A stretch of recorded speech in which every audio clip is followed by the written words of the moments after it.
So this is kind of a very informal remembrance of Bob as a scientist. And I should say at the outset, I never collaborated with him directly, nor did I know him well, very particularly well. I certainly knew his work.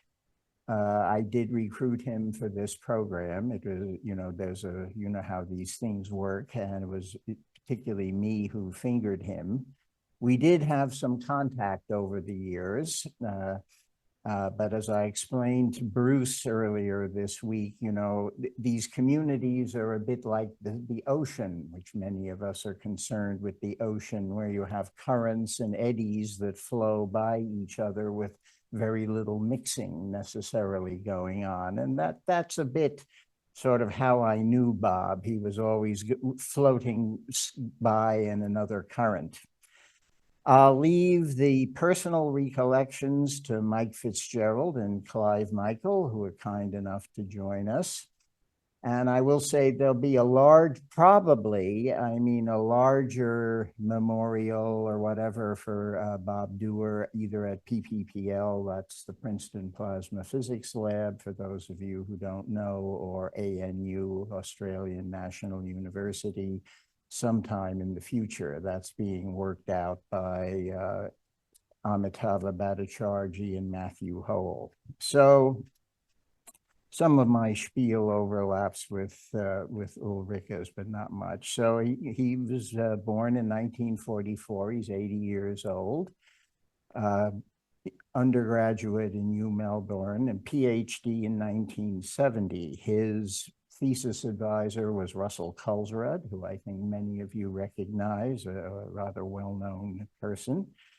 And interestingly, his thesis topic was the Lagrangian theory of wave mean flows interactions in MHD. It was essentially an application of the Witten variational formalism for multiple scale interactions and wave kinetics to the problem to MHD with mean flows. And the output of it was a wave kinetic equation and various facts about the results in wave mean flow interactions. And it's a well-cited paper. And it also forms the bulk of a chapter on kind of Eichenal theory and wave dynamics in Kulsrud's textbook on plasma physics, which is I think one of the better textbooks going around. From 1970 till the early 80s, he was a research scientist in PPPL. I should say PPPL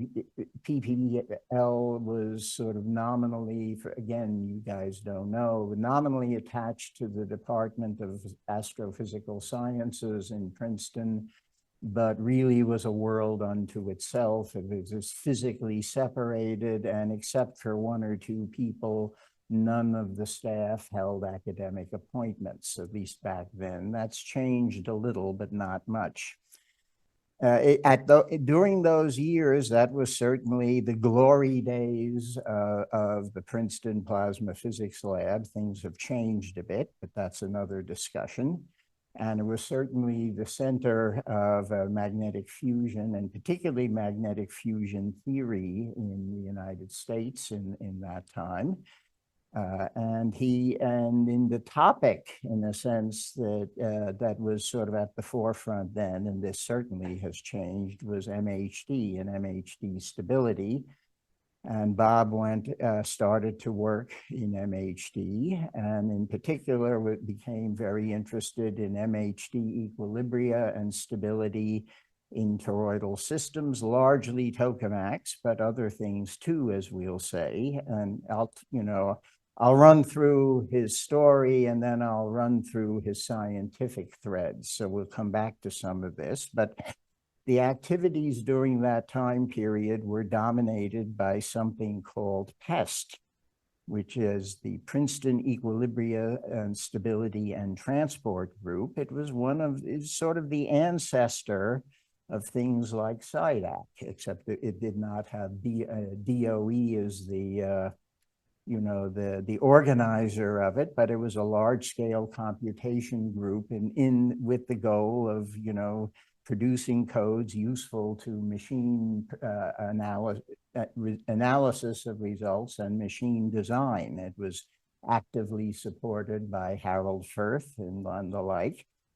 And one of my close friends and a former postdoc who was a student in that time period, when I was discussing this with, he says, Bob Dewar was definitely the brains of the PEST group during that time period. Okay, he was, you know, there was a whole bunch of guys working on codes, but he was the one really doing the thinking. Then he returned to ANU, and I mean, looking at his, you know, his scientific record, I would say is probably the best move he ever made, because actually his scope of research broadened enormously, and he really moved less from exclusive focus on MHD to more general theoretical plasma physics. And you know, he worked more on MHD stability. He worked on a topic where we did intersect drift waves and zonal flows and bifurcations in shear flows.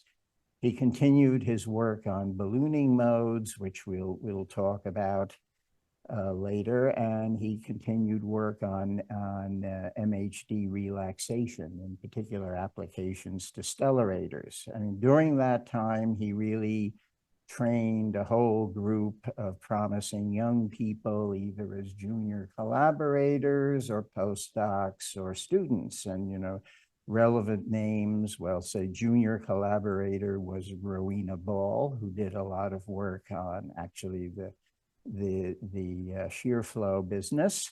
Michael Schatz, whose name has come up many times in this workshop, was an experimentalist who actually, one of the few, I might add, that ever interacted with Bob, but was very much sort of part of that enterprise. When I visited ANU in the late 90s, one could observe that. And there were several prominent students coming along. There was Ben McMillan, who we'll hear more from later. There was Stuart Hudson, now who went to, who's now in one of the leaders on the staff in PPPL. And recently there was Zhizong Chu, who's with Xavier Garbet, who was in our program. He's in the Nanyang Technological University in Singapore. So there's a whole group of interesting students were trained. I should say that back in Princeton, I think ultimately not long before Bob left, his first student was Amitabha Bhattacharjee. Okay, so you can see a number of high profile names there floating. And he continued working away until his retirement. And to the outside, I mean, there's no way I, as an outsider, could figure out he retired. You know, I sort of had to look it up in various things. And he remained active right until his death, you know, on various topics. He died after returning to, well, from this program, he went to a meeting of the Simons collaboration, Hidden Symmetries in Fusion Energy, which is actually led by his student Amitabha Bhattacharjee. And it's concerned with three-dimensional equilibria, and in other words, basically equilibrium stellarators. So for those of you who don't know, a tokamak is a big donut, but whatever complexities it has, and you haven't seen half of them, it has toroidal symmetry. A stellarator is a toroidal device, but one might say tokamak is to donut, a stellarator is to pretzel, or something like that. It has no obvious symmetry. And that's, of course, the challenge there is how do you even speak of equilibria and formulate dynamical theories. So that's sort of what he was doing near the end of his career. Now, in terms of the scientific work, I'd say Bob was certainly a theorist. In other words, in thinking over his story, I would say he's an applied mathematician who would fit right in dance, right, while we're here, much more than say a physics department like the one I'm in UC San Diego. He had few ventures into phenomenology or contact with experiment. Okay, if you just look at the publication record, it's clear. He was very diverse and he had a focus on fundamentals. Okay, so I can see four threads in his work over the years. One, of course, is waves and Eichenal theory and wave kinetics and all of that. And this appeared in starting with his PhD that I mentioned on applications of the Widom formalism. One time at UCSD, I was stuck teaching galactic dynamics when Frank Hsu, a name you might recognize, decided to up and leave on short notice, and a course had to be taught. So that was a busy time for me. But what I discovered while doing that Bob had written a paper on wave energy theorems for spiral density waves, which is, of course, a central topic in galactic dynamics, and had sort of noted certain parallels between the gravitational problem and the plasma problem. And for those of you who want another program, if this isn't enough for you, there is a program on exactly that topic at KITP this summer. So, I mean, he was not alone recognizing the relevance of that problem. He also worked on the drift wave and zonal flow problem, in particular the envelope theory approach. And he was following work that Stephanie Champeau and I was doing. He did some papers on space physics applications, again, basically Alfvén waves in the solar wind and looking at backscatter of waves in the solar wind. So the second big love of his life, maybe bigger really, is stability of toroidal plasmas. And the theme was symmetry and the lack thereof. And this really bloomed during his staff years in PPPL. And he was particularly fixated on ballooning modes. So again, what's a ballooning mode? Well, a ballooning mode is driven by the curvature of the magnetic field line in a curved magnetic field configuration. The curvature takes the place of gravity, right? It effectively generates an effective buoyancy. And even in a tokamak, as opposed to a model, you have only one good direction of symmetry. The toroidal mode number is the good quantum number. So, you know, what's really going on with the modes is they are coupled sets of poloidal subharmonics. They're rather like a block eigenfunction in solid state physics, right? A very similar kind of thing. And it is a multi-scale problem. There's fast radial variation due to magnetic shear and slower variation due to radial inhomogeneity. And this has led to the rise of something called the ballooning mode theory, which was developed by Connor, Hastie, and Taylor, building on earlier work by Keith Roberts and Taylor, where you look at the mode as basically an ensemble of kind of waves along magnetic field lines that you fit together into a radial envelope. And really, the Dewar and Glasser paper of 1982 is the first complete analysis of this story that got an answer. He went all the way to solving the full radial structure, the radial eigenvalue problem, is able to say things about the global block eigenmode structure. The earlier work by the Taylor group had sort of mapped the territory out, but it, you know, talk is cheap. It's another matter to get an answer. And this is probably his most heavily cited paper. It's a classic.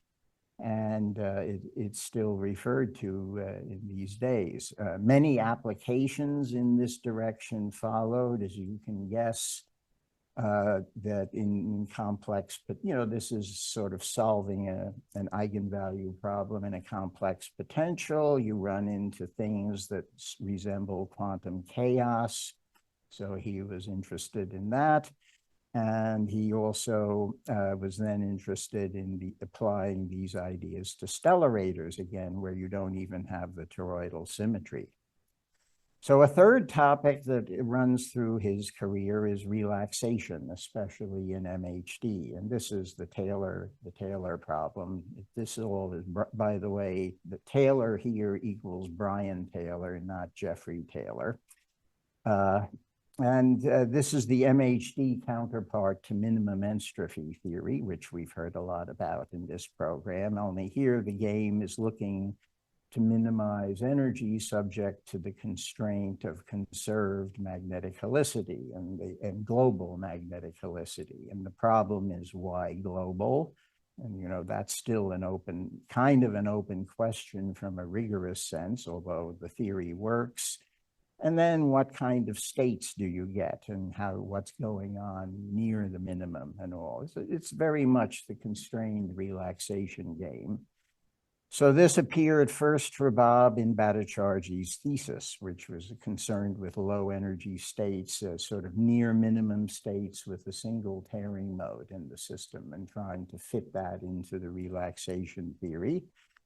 Recently, he was very interested in what he described as an augmented Lagrangian approach to regularized ideal MHD. In other words, how might you apply relaxation theory ideas, which specifically appeal to dissipation and the breaking of the Friesen-in law in the context of ideal MHD. And I quite frankly don't see how this is going to work, but this in fact is what he was doing in the last few years of his career. And again, the aim was to basically to build a kind of a way to calculate three-dimensional equilibria for stellarators, which is very hard, and in some systematic way to use relaxation theory. The problem with stellarators is if you screw it up, you then waste a lot of your machine volume, your plasma volume in stochastic regions, which obviously don't confine very much.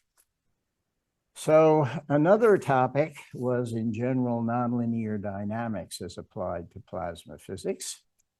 And here again, there was the work with Rowena Ball on bifurcations in dissipative drift wave system. This was sort of one of the earlier computational studies of drift wave turbulence and transitions between states, the transitions between eddy-dominated and zonal flow-dominated states. And he also wrote an interesting paper on propagators for stochastic dynamics and was very interested in Hamiltonian dynamics and chaos, and regularly contributed in those areas. So those are kind of the four threads that run through his career that I can tell. So to sum it up, he was the brains of the PPPL MHD effort for 10 years. He was sort of the linchpin of plasma physics at ANU until his retirement. I guess he handed it off to Matthew Hole at that point. He was very effective in training young people, and I mentioned he's had 5 or 6 very high profile students. And I can add from my personal observation that he had an interesting view of Australia's place in the bigger world, in particular as he saw Australia as part of Asia. And he was very active in the AAPPS DPP. What's that? So that's an Asian Physical Society division of plasma physics that's known to all of us as the Kikuchi Society because of this fellow Mitsuru Kikuchi, who's the leader of it. But I've drafted many of you for those meetings. But anyway, Bob was a sort of a true believer in all that and was an active in that society and leader and contributed a lot. So he remained that way even until this past year. So that's pretty much the story. I'm sure there's plenty to add, particularly on the personal front, but I do like something that Ben McMillan, who was one of the students, wrote me last night, so I'll read to you. I remember him as a creative scientist willing to follow imagination and go deep in the abstract, much against the tide in this field. I owe him greatly. And I think that sums it up.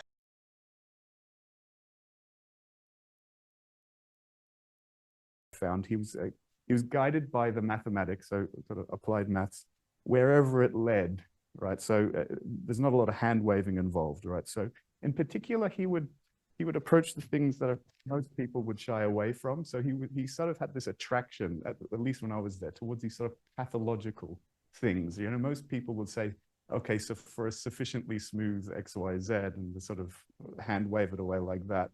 He, for some reason, had this attraction to things that were singular or messy or chaotic or otherwise hopeless, things that are complex, right? So he had this, and he convened this POSNet, this complex, this gathering of people working on things that are complicated. So of course you're working on a stellarator, which is as complicated as you can envisage a fusion device. Something about complexity seemed to attract him in my view, And so, for example, a recent theory he was working on was, looking at forces opposing each other. So you'd have a lovely smooth pressure profile, and he would say, no, we let's consider this as instead of having a pressure gradient, you would imagine a bunch of zero pressure regions, right?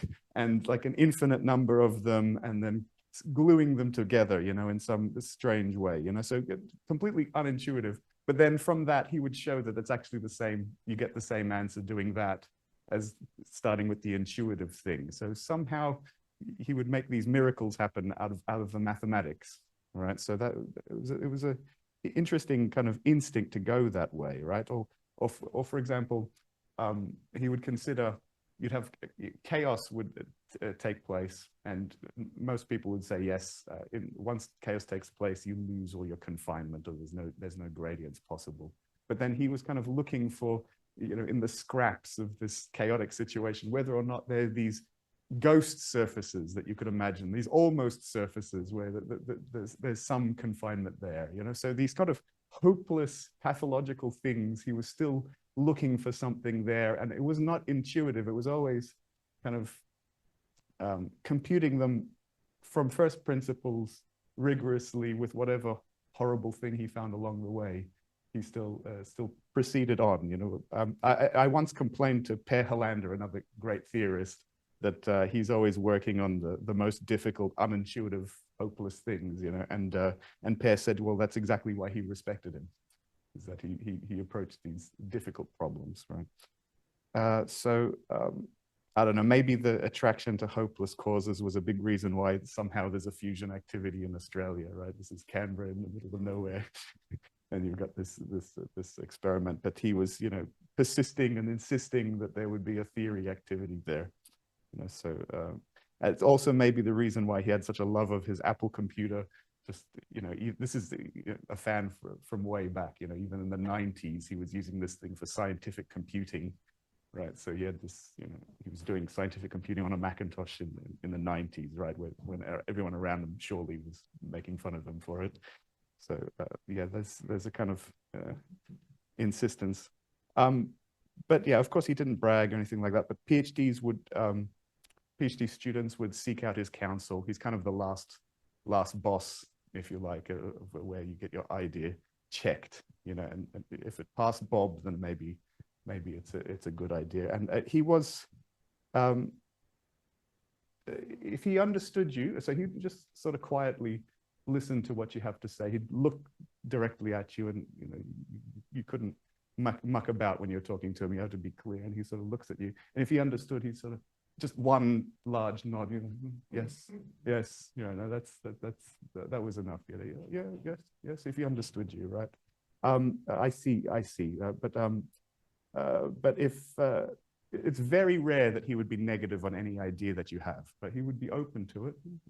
As long as he understood it, he kind of a nod and okay, yeah, and that's it, right? If you did something that clearly violated some hallowed principles, so like entropy is doing something illegal or energy conservation or something, he would sort of mumble that, well, maybe you should, you know, keep an eye on energy conservation, and just a little explosive laugh, like just with a little, you know, like a Monty Python sketch. It was never cruel. He was never, he never gave you the ridicule you deserved, okay? But just a little jump, as if it was just a harmless thing that he saw, you know, in a sketch or something, you know. So, it'd be understated well. He'd say, oh, yeah, perhaps that's a problem, you know, and that's it. He'd leave it at that. So he was never berate somebody, just a little statement here or there, you know. So, and I think because he never bragged about what he did, half the stuff that you know, Pat mentioned, no one would know. I mean, I worked in fast particle physics, which is sort of adjacent to what I thought he was interested in. But then I dug up like a few days ago that he worked on, you know, wave particle stuff in the 70s. You know, he never breathed a word of it to me, you know, like at the time, you know. But he had his finger in all sorts of different pies, you know. So he was not a self-promoter. That's not to say that he just kept to himself and didn't do anything. I mean, he would, you know, he started that whole activity in Canberra, and he would lead a delegation to K-Star and just start an activity, you know. So it's not like he didn't. I mean, he was also head of school, or head of the department at some point as well. So it's not like he just kept to himself, but you'd never hear about it. You'd never hear about what he was involved in or what he was doing. So so people would tend to build things on foundations that he laid. But you'd never know that you were building them on the foundations that he'd laid, and he'd never tell you about them, you know. So yeah, you know, most people are kind of blissfully aware on what they're building on that he laid down. So that goes for the theory activity there. Yeah. So my name's Clive Michael. Yeah, I'm presently working over at Column, but I'm actually with UCLA, working with Terry Rhodes and Neil Crocker. In turbulence and fast particle physics, and working on tokamaks. But actually, I started my career in stellarators and hold that sort of deeply fond. And of course, Prof Dewar was right at the beginning there. And yeah, so it's amazing because I looked him up, and like first publication on Google Scholar was 1968. So now about 1970. And I met him in 97, and I'm like, so I'll tell you from 97, but like there's a couple of 3 decades before then. Yeah, there's a couple of decades before then. It's like, you know, we can't tell you about, you know, that, you know, Amitabha and his earlier works that they'll tell you about them and so on. And also colleagues at the ANU, similar age and so on. But yeah, so I came as a student, I'm sort of like a master student, honor student, and I wanted to do something. I heard about this great new stellarator, and it had just been upgraded. It just had this new injection of funding, and there's a whole lot of academics in that department, experimentalists, and Bob was theoretician. And they all worked together. Bob was the head of department. They called it PRL Toro, Plasma Research Lab, Toro for toroidal, because there was another group which wasn't toroidal. And they worked on this device, the H1 Heliac, the stellarator. And yeah, so, but it was built, I don't know, a decade earlier by a guy called Sid Hamburger. Well, he was the head of department. And then Bob was the head of department, and he got together all the different universities in Australia and said, let's work on fusion together for the national facility. So that, you know, so he worked with all the different academics together to bring about more funding and more future for both experimentalists and theoreticians alike. So it's always must have been a lot of hard work, and hard work as a head of department, you know, bringing in money and dealing with directors and, you know, all that sort of thing. So I think we talk about him being retired. Must have been sort of a pleasure for him to not have to deal with those sorts of problems. So yeah, he was not overstated. Yeah, he had numerous students spanning a long time. You know, we've heard about them. He had a genuine connection to his students from all countries, all walks of life, international students, domestic students, postdocs. We've heard about some of them. I'll mention some. And I was saying, he's a mathematician for dynamical systems, chaos theory, I remember. When I first met him, his pet theory about Lagrangians and Hamiltonians and action angle coordinates. He taught me about them, and I was doing some modeling of particle orbits and 3D fields using some of the papers that he'd given me.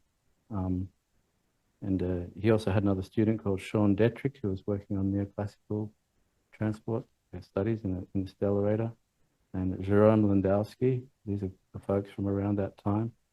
And I'll say there's a guy, so there was other colleagues that I knew. And I mentioned Henry Gardner, who actually then worked in computer science. But he was instrumental working with the Japanese and Bob and in all these theory topics about 3D fields, laying the foundations for stellarators. And yeah, I was an honor student, and we had Friday nights at Old Canberra House at one of the pubs in there, and you know, we talk about problems, about calculations for that week and so on. Yeah, and he was into, I mean, we've heard all about ballooning instabilities, and I mentioned an anecdote because I later on went to work on LHD in turbulence, in scattering theory. And I was like, hang on, but there's no periodicity here. How do you match up a wave? You know, it doesn't match, you put it the cubic, doesn't it? But, oh, there's a thing called ballooning transform. And, oh, Bob wrote about that. So I was like really surprised, like he'd been foundational in some of this work.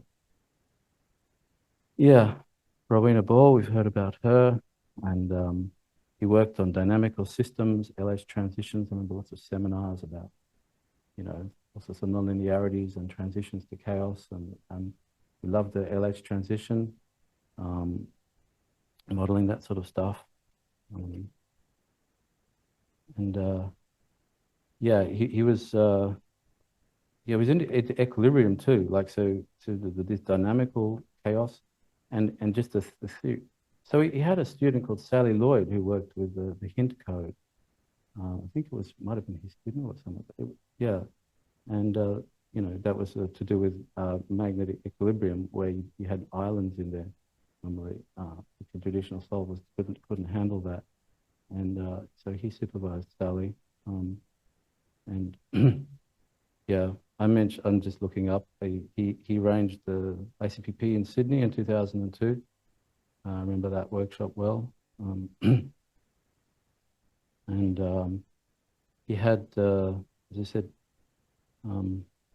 well, many such things. Ryusuke Nimata, I met him years later about this Hakadawa-Wakatani equations and zonal flows. I worked with Bob on that. He stepped back, obviously, when he retired and let Matthew Hull take over sort of the activity. And he could see it was great that he could work in that way to have, you know, more relaxed without having to deal with the front end of applying for grants and, you know, dealing with the people in charge and so on. But yeah, and it's funny because if you look, he's got a lot of students and stuff since he retired. Like there seems to be more perhaps maybe now than there were before, and maybe that reflects a sort of different way of working, I think, in recent years. So yeah, on a personal level, quiet, productive, curious. He had many friends in Canberra at the university, across all walks of study, you know, physics, maths, engineering, computer science. I met up with him last year at ANU at a lunch. And, you know, he's part of the group with Matthew Hole and a bunch of other mathematicians there. Found a real niche there. It's a very diverse field, very diverse career. And yeah, he had, you know, as Michael said, arranged this COSNET, this complex systems, ARC Open Complex Systems Research Network. And I remember he arranged summer schools on like zonal flows or turbulences. Every year was a different topic for about 7 years or something. So, you know, he was a great organizer in that respect. Yeah.